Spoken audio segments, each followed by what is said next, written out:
Hey guys, welcome to the Houseplant Coach. This is Veronica with Oh Happy Plants, and I just got a question from a customer today, so shout out to you. You know who you are. I'm not going to say your name because I didn't ask you, but I appreciate the question. It was essentially, let me go back and read it so I make sure I nail all the points. Okay, just looking for tips because this is a different soil. My soils that I make are going to be very different in texture to the soils that you find in the big bags at the hardware store. Because this is a different soil and it looks different than everything else, what are some tips to be able to tell when it's starting to need to be watered? And this person is saying that he uses the chopstick method, which I'm assuming is you put a chopstick down in the pot to try to gauge, like if soil sticks to it. It's kind of like testing a cake in the oven. If the crumbs stick to it, or if it's like gooey at the bottom, then obviously it's still really wet and not done. But if the crumbs don't stick, and if there's like a couple of crumbs, but they're clearly cooked crumbs, then, or if the toothpick comes out clean, then it's fully done. So, instead of using the cake testing chopstick method, with dirt, it would be that you pull the chopstick out, and either it's wet at the bottom or there's little specks of wet dirt, at the very bottom. And, typically a person would wait to water, or at least would wait until it seems like the soil is dry, at least down to the last quarter of the pot. However tall your pot is, you don't want to water before it's about that dry, because that's just a good way to, oversaturate that bottom piece and make all the roots down in that bottom piece potentially rot out, because water is going to stick to itself to a degree, but gravity is stronger than hydrogen bonds if there is too much weight in the pot in terms of the amount of water, the amount of water weight that is pulling downwards with the gravity in the pot. So so basically it's going to dry from the top down in general. One way to avoid that, just like side note, is if you use a terracotta pot, if you direct plant in terracotta, then the entire pot, except for the very bottom, but like the walls of the pot will also evaporate moisture. So if you have a plant that's really, really fussy about getting actually too wet, or if you have a plant and you like to plant things in a really dense soil and you don't want to make a special soil mix for one single plant, just pop that sucker in a terracotta pot and it's going to dry out way faster. And this is, it's a good idea to keep cacti and other plants like that. Like, I'm not talking about Hoyas, because people underwater their Hoyas so much and it kills me. Because they're like, oh, it's a succulent, it doesn't need water. No, it still does. It still does. It just happens to grow on the side of a tree in 100% humidity. So it's a little bit more sensitive to really, really soggy soil. And it's also, really the issue is it's more sensitive to lower light. I think people keep their Hoyas in too low of light. And that leads to more issues than you'd think. You can do that, but that's when you need to be careful with watering with any plant, not just Hoyas. So succulents that are proper desert plants. Look up your succulent. Look up what you have in your hand. And if it's from the desert, then we can treat it like a desert-dwelling succulent. That's why I have a desert succulent mix and a tropical succulent mix, because the two locations are just so very different in terms of how much water these plants use. Okay, onward. Sorry, I'm trying to do this quickly. And also, I apologize for being so absent. I have had a really, really growth-focused summer, and it's been really good on a personal level, and it's also been very much focusing on the mechanics of things within the business in terms of, filling and shipping orders, rearranging my space to accommodate growth and to just basically to make things easier for me in terms of, filling and shipping. And then I've been doing a lot of behind the scenes work on some more programming for educational materials, but none of it is ready yet. And so I'm sorry I've been so absent with the podcast. I do want to get back into it on a really frequent basis. Like, I would like to be dropping at least an episode a week, again, because that's what I was doing initially. But I just have to get back in the swing of it. So hopefully that comes, now or soon. If you ever want to send me questions, like, do so on the member site, please, members.ohhappyplants.online. It's a fabulous way to get in touch with me. I do get in there about once a month. And again, I'm trying to make that more. I know I've said that before, but it's just been one thing after another. And that's a piece of what's included in this growth plan that I'm working on in terms of growing the amount of plant care information that I have available for you guys. So, because I still don't see anything that's really good. Like, some people are starting to catch on, and I don't know if it's my impact in terms of how I think about plants that's starting to spread and, become more of the common vernacular, or if it's other people who are actually using their brains to notice things about plants instead of just regurgitating the same old bullshit that's wrong. So whatever's happening, I think we're moving in the right direction. But I don't want to stop what I'm doing just because I did a bunch of it, and stop having thoughts about plants and sharing them, because I feel like there's so much more. I mean, I don't know if you're familiar with the concept of what you don't know, what you are aware you don't know, and then what you actually don't even know that you don't know. If you think of a rubber band and the space in the middle, or a balloon, say there's a balloon, your knowledge is what's in the middle. The skin of the balloon is what you're aware you don't know. And the entire universe is the stuff that you don't even know. Like, the skin of the balloon is touching the molecules of air right around that balloon. But what about stuff that's a foot away from the balloon? It's not even touching that. You're not even aware of that as a possibility. What about stuff that's 100 miles away from the balloon? You're not even aware. So the more you learn inside the balloon, the more you fill that balloon with knowledge, the bigger that skin gets and the more it touches. So then the more you're aware you don't know. So in terms of what I don't know about plants, it's fucking huge.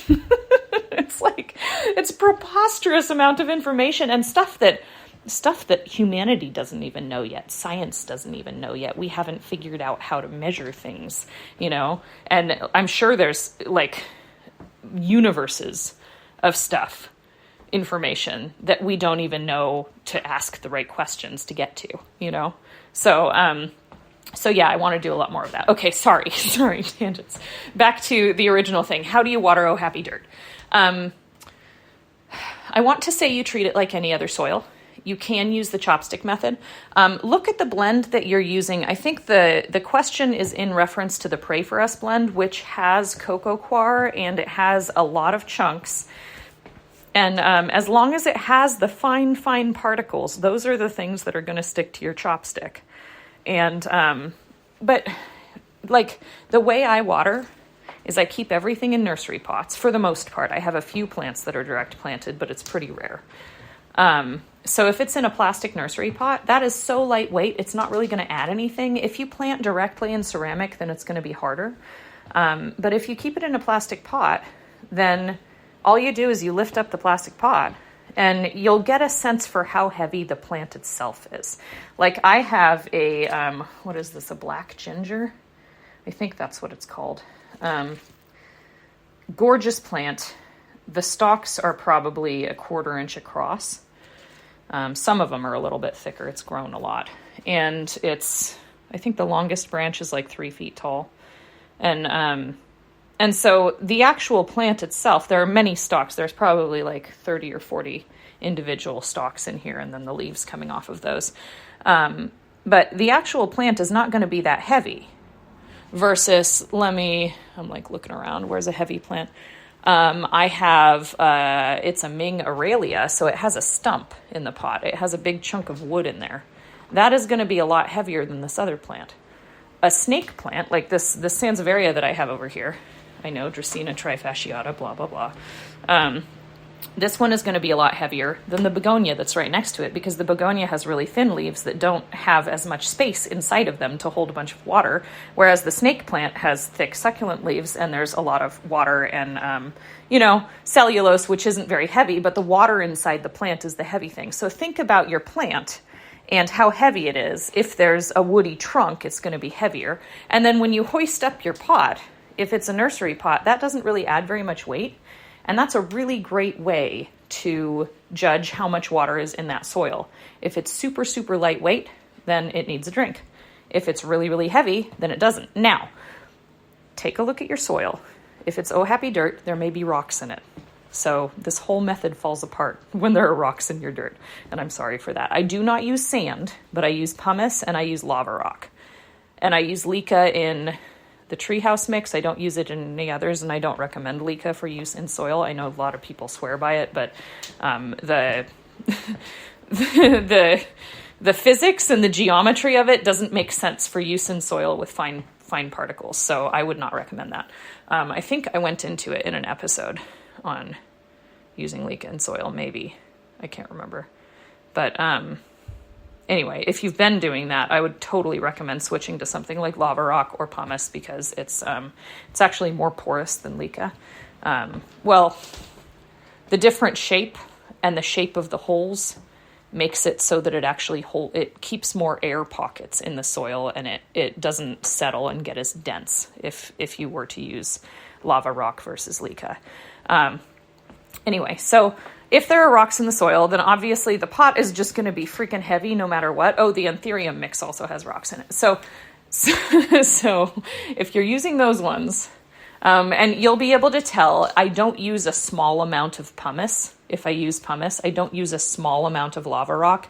The turbo mix is the only one that has just a bit of pumice, so it's a little bit heavier than the other ones. But the other ones, if there's rocks in there, then they're fucking heavy.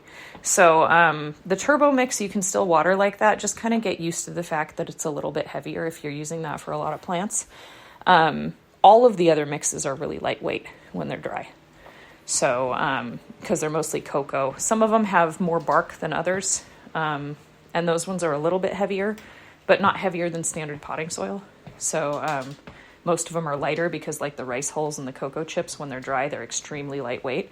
So that is a really good way to water your plants, to be able to tell when they need a drink, to be able to tell when the soil is fully dried out versus a little bit. But really, using that in conjunction with another method, or just using this other method, if you just stick your finger, test the surface of the soil. If you lay your knuckles on the back of the surface of if you lay the back of your knuckles, because they're going to be more sensitive to temperature changes than the calloused front of your fingers. So the back of your knuckles, lay them on the surface of the soil. If it's cool to the touch versus the surrounding air, then it's evaporating moisture. And so if the surface, the very top, is still evaporating moisture, then obviously you don't need to water.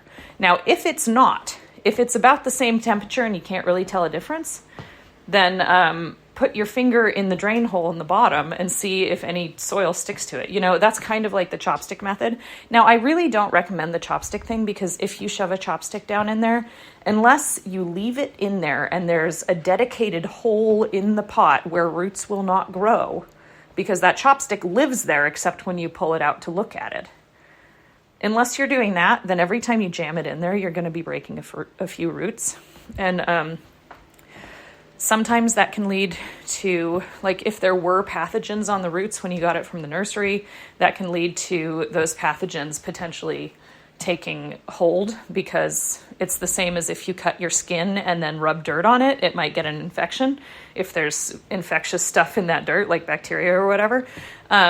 So it's just something that I don't recommend. And then also, if you shove it in a different place every time, it can, I wouldn't say it will really drastically impact the growth of the plant, but we don't need to be damaging the plant's roots, and it can also compact the soil too. I know people will use it as an aerating sort of a thing, like a person goes into a garden with a pitchfork or a digging fork to aerate the soil, but really the mycelial structure of the soil is good enough at maintaining that aeration. So if you're going in there and breaking up the mycelium and fluffing it up a whole bunch, then you're like, there are already little channels that the roots are using to have air and water flow around in there. And you're going to be disrupting those little channels that are already like functional. So we don't need to go in and be jamming stuff around in there. If you need to, and also I don't recommend shoving your finger into the soil because, again, with the compaction and the disruption of the mycelial network and everything. So instead of that, if you just lay the skin on your knuckles on the soil surface, then that's a good way to do it. Excuse me. And then feel at the drain hole. If it's damp down there, then you may not need to water yet. If it's a plant that you know drinks a ridiculous amount of water, it's very slightly damp at the bottom and it's fully dry and like doesn't feel cool to the touch on the surface, and you're like going to leave for 3 days, then yeah, go ahead and water it, you know? But the soils are very forgiving because they are so porous. Really what you need to do when you water is just make sure you allow the soil to drain all the way. If it feels like it's holding on to additional moisture, because these soils, they're designed for me and my needs in my home, which I water every 10 to 14 days typically. And I choose pot size based on how much water that plant is going to drink, which is dependent on, like, you know, the square inches of foliage, because they evaporate water through the stomata, through respiration. And they also use, like, the square inches of foliage, they have a certain number of chloroplasts per square inch, right? So each chloroplast is going to photosynthesize. So based on that, based on the light they're in, based on the type of plant and the speed of growth, that's important. Plants that grow really slowly are going to use less water just because they're just not doing as much. And Hoyas can grow fast. Here's another mini rant. Everybody who says that Hoyas are slow growers doesn't have them in good enough light and probably doesn't fertilize and water enough. They can grow pretty damn fast. I have one that's exploding, but it's outside right now and it gets direct sun in the evening. So be careful with that though. Don't do direct sun at noon if you've had a plant inside, like all season. And then you just jam it outside. It will sunburn and that's not good for it. Anyway, so yeah, feeling the soil at the bottom of the pot is kind of like, especially if you're new to the weight method, definitely add that in too.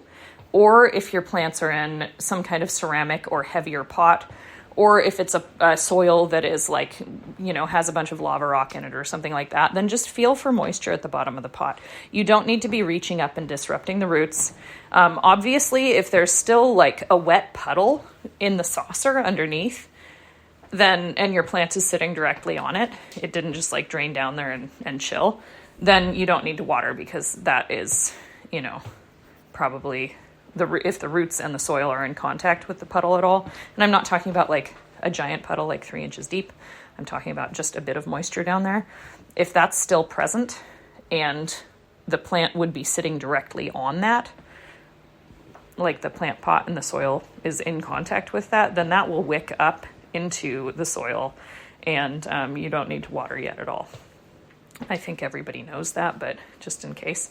I know that a lot of people, you know, people get a houseplant and they think they need to water it every day.